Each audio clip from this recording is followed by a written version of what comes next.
Assalamualaikum warahmatullahi wabarakatuh. Alhamdulillahilladzi ja'ala ramadhana siyaman liqadril mu'minin wa ja'ala layaliyahu qiyaman libadil mukhlisin.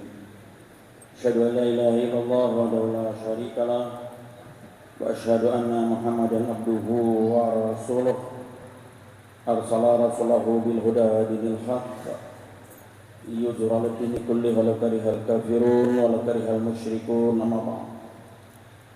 Bapak-bapak, ibu-ibu, saudara-saudara, jamaah salat Isya, salat tarawih menjelang salat witir Masjid Al-Furqan rahimakumullah. Syukur alhamdulillah malam ini kita sudah memasuki malam yang ke-30, malam terakhir dari bulan Ramadan tahun 1445 Hijriah. Ini berarti Ramadan tahun ini segera akan pupus ditelan masa. Hingga kenangan dan nostalgia bagi masing-masing kita di dalam melakukan riyadhah selama bulan Ramadan yang lalu. Terkait dengan itu masih ada dua hal yang terkait dengan Ramadan. Pertama, kita berkewajiban menyelesaikan memenuhi zakat fitri. Bukan zakat fitrah, tapi zakat fitri. Ini dua hal yang sangat berbeda. Setelah itu lalu kita melaksanakan salat Idul Fitri, bukan salat Idul Fitrah. Karena itu maka setelah Ramadan ini berlalu, tugas dan kewajiban kita melestarikan, mengejawantahkan nilai-nilai Ramadan, kebiasaan-kebiasaan Ramadan untuk 11 bulan yang akan datang. Disitulah sesungguhnya inti dari riyadhah Ramadan kita. Di bulan Ramadan selama sebulan ini kita melakukan riyadhah latihan kebaikan yang seharusnya sepatutnya itu melekat lestari pada 11 bulan yang akan datang. Jadi jika ibarat orang main tinju, sebulan ini kita baru latihan, sparring partner. Tapi pertarungan yang sesungguhnya adalah pada 11 bulan yang akan datang. Mampu tidak kita melestarikan kalau selama ini kita rajin salat berjamaah, sepatutnya lah pada 11 bulan akan datang kita rajin salat berjamaah. Dan ini sudah kita latih selama bulan Ramadan. Salat berjamaah ya di samping kita mendapatkan keutamaan 27 derajat melebihi kita salat sendiri di rumah. Kita juga berarti ittiba kepada sunnah Rasul, mengikuti kepada sunnah Rasul.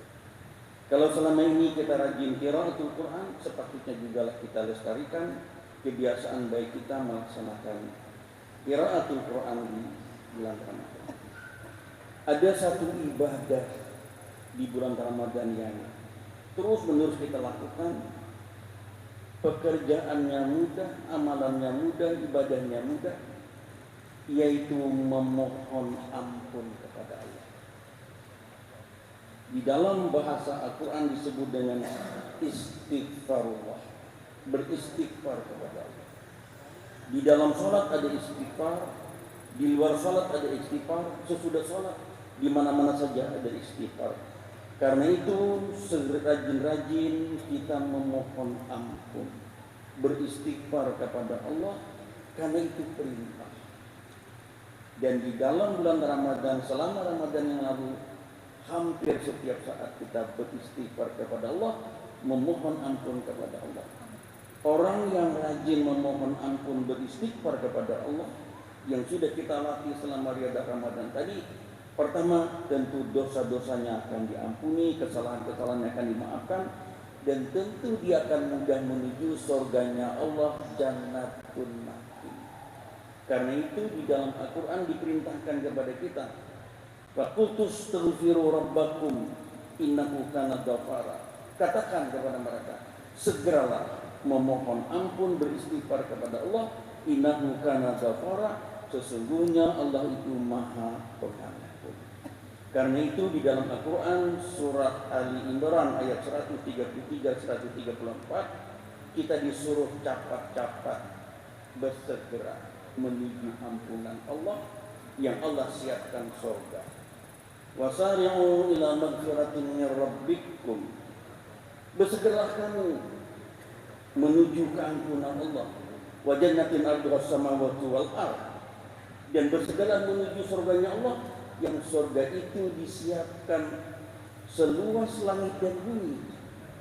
Bagi siapa? Uiddat lil muttaqin. Bagi orang-orang yang bertakwa. Dan puasa yang kita lakukan selama sebulan ini, endingnya, ujungnya, la'allakum tattaqun, agar kamu menjadi orang yang bertakwa. Maka orang yang bertakwa, dia nanti akan berhasil meraih piala kemenangan, piala takwa yang dihadiahkan oleh Allah khusus bagi orang yang beriman. Maka takwa itu lanjutan ayat tadi, alladzina yunfiquna fis-sarai wad-dharai wal kadhimina al-ghaidha wal 'afina 'anil nas wallahu yuhibbul muhsinin. Yaitu orang-orang yang senang, gemar berinfak bersedekah. Alladzina yunfiquna fis-sarai wad-dharai, orang yang senang berinfak bersedekah baik dalam keadaan lapang maupun dalam keadaan sempit, baik dalam keadaan senang maupun dalam keadaan susah, gemar, senang berinfak. Nah, kalau bulan Ramadan kita sering berinfak ke kota-kota amal, sepatutnya lah itu diijawantahkan, dilestarikan di luar bulan Ramadan. Kita tetap segera berinfak, bersedekah. Wal kadhiminal ghaidha, dan orang-orang yang mengendalikan hawa nafsunya, menahan marahnya, menahan kemurakannya. Di dalam bulan Ramadan itu terjaga kita, dan sepatutnya di luar Ramadan itu juga terjaga. Ayat itu bersambung, wal 'afina 'anil nas, dan orang yang mudah memaafkan kesalahan orang lain. Ini yang di dalam cinta kuat tadi. Wasari'u ila magfiratin min rabbikum wa jannatin arduha samawati wal ardh uiddat lil muttaqin, yang diperuntukkan bagi orang yang bertakwa. Puasa adalah takwa ujung-ujungnya. Siapa yang bertakwa di sini? Alladzina yunfiquna fis-sarai wad-dharai wal kadhimina wal ghaidha wal 'afina 'anil nas wallahu yuhibbul muhsinin. Ujung-ujungnya Allah mencintai orang yang berbuat kebaikan. Jadi pertama, orang yang bertakwa dalam pengertian tadi, orang yang gemar berinfak, bersedekah, membantu fakir miskin, doa, mengembangkan syiar agama, membangun masjid, membangun panti asuhan, sekolah-sekolah. Orang yang sering berinfak, bersedekah.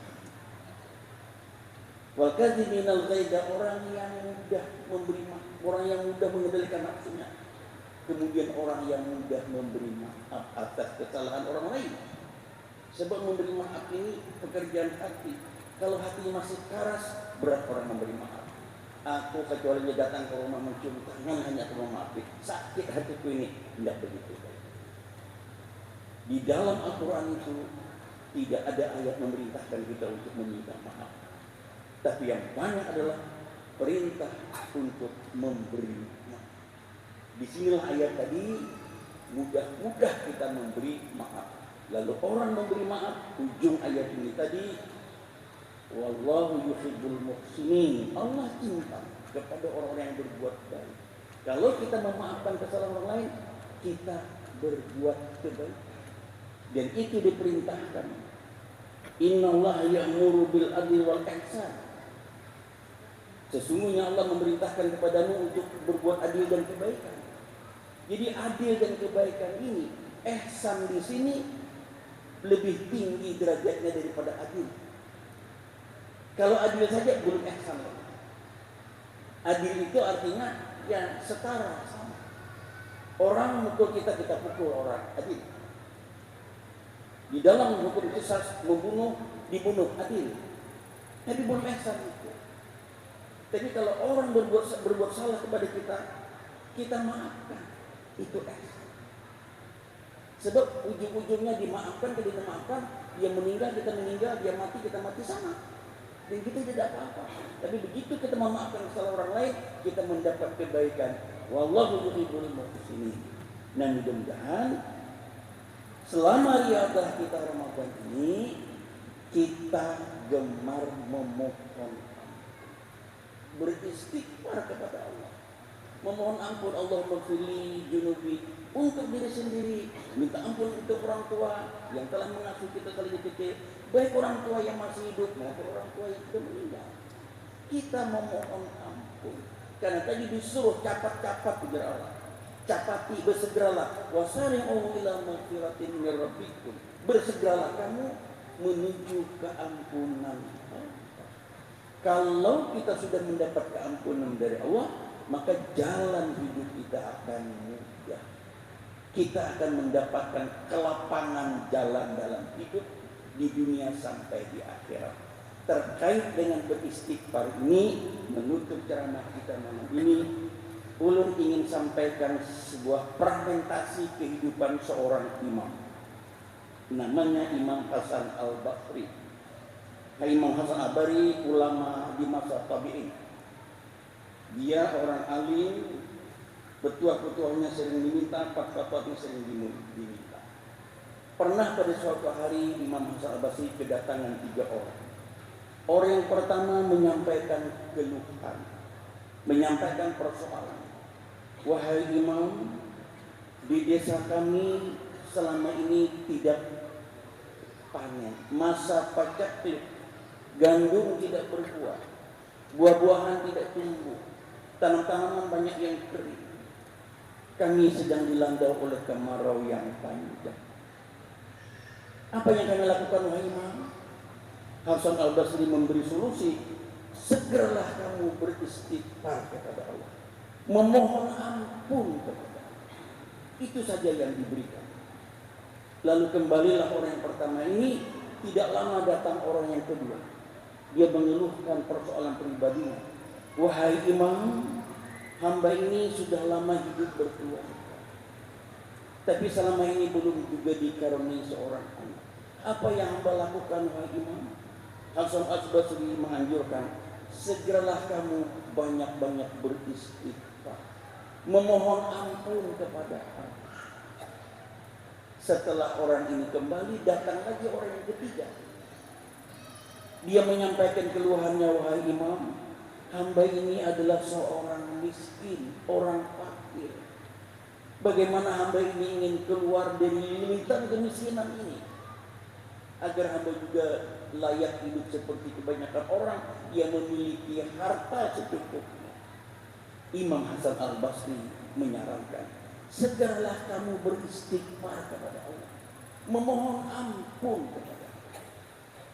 Setelah 3 orang ini kembali, murid-murid Hasan Al-Basri ini merasa bingung, lalu mempertanyakan kepada imam, wahai imam, wahai guru, tadi ada 3 orang datang kepada imam meminta petua fatwa, tapi imam memberikan solusi agar mereka beristighfar, memohon ampun kepada Allah.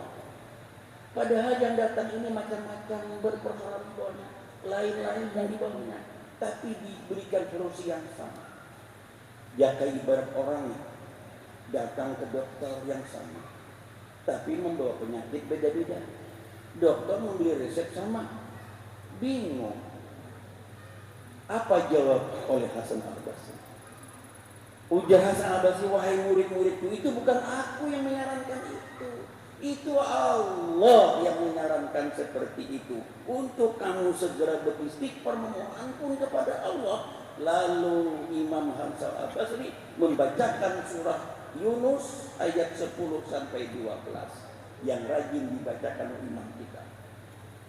Faqultu astaghfiru rabbakum innahu kana ghafara yursilis samaa'a 'alaikum midrara wa yumditkum bi amwali wa banin wa ja'alakum jannati wa ja'alakum anhara. Apa? Ini ayat Allah. Faqultu astaghfiru rabbakum. Katakan kepada mereka itu, bersegeralah meminta ampun, beristighfar kepada Allah. Innahu kana ghafara. Sesungguhnya Allah itu Maha Pengampun. Yursilis sama alaikum midrara, dan jika mereka memohon ampun, Allah segera menurunkan hujan yang lebat dari bumi kepada mereka. Wa yumditkum bi amwalin wa banin, dan Allah memberinya harta yang banyak dan anak yang cukup, dan Allah menumbuhkan, menjadikan buah-buahan dan air atau sungai kepada mereka. Ini ayat di dalam surah Yunus ayat 10-11 yang dibacakan berarti atas pertanyaan murid-muridnya yang merasa bingung terhadap 3 orang yang membuat persoalan yang berbeda, tapi solusinya dengan beristighfar. Karena itu mari kita rancak-rancak beristighfar, memohon ampun kepada Allah supaya jalan hidup kita tenang sesuai dengan anjuran yang perintah tadi. Dan ini berarti kita melestarikan kebiasaan baik kita di bulan Ramadan ini. Mudah-mudahan Allah Subhanahu wa taala memberikan kesehatan, kekuatan kepada kita, seraya kita memohon agar kita dipertemukan kembali pada bulan Ramadan tahun 446 yang akan datang. Amin ya rabbal alamin. Billahi taufiq wal hidayah. Assalamualaikum warahmatullahi wabarakatuh. Witir.